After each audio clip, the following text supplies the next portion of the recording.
चैत्र शुद्ध नवमीला दुपारी डोक्यावर सूर्यनारायण आल्याने उन्हाचे चटके बसत होते। त्याच वेळी 12:39 वाजण्याच्या मुहूर्तावर रामजन्माची जय जय रघुवीर ललकारी होताच तोफा दणाणल्या, नगारे ताशे झडू लागले। रामजन्म होताच असं म्हणतात, जय जय रघुवीरचा जयघोष दुमदुमू लागला। इनामदार श्री रामेश्वराच्या दरबारी रामजन्माचे पाळणे हलू लागले। यावेळी पूर्ण परिसर भाविकांनी फुलून गेला होता।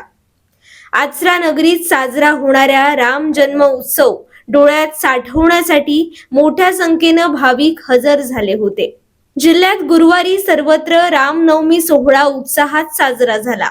श्रीरामाच्या जयघोषाने अवघा जिल्हा दुमदुमून गेला।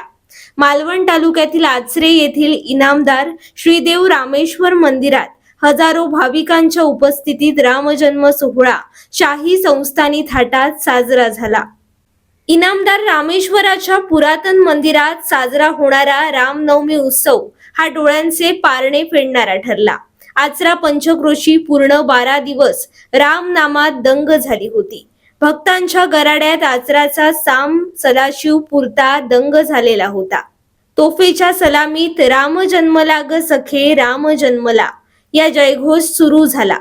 वाद्यांच्या घोषात सजवलेल्या पाळण्यात चांदीची रामाची बालमूर्ती ठेवून मानकऱ्यांच्या हस्ते पाळणा जोजावत पाळणा गीत म्हटलं गेलं। रामनवमी उत्सव आचरा रामेश्वर संस्थानासह संपूर्ण जिल्ह्यात साजरा करण्यात आला।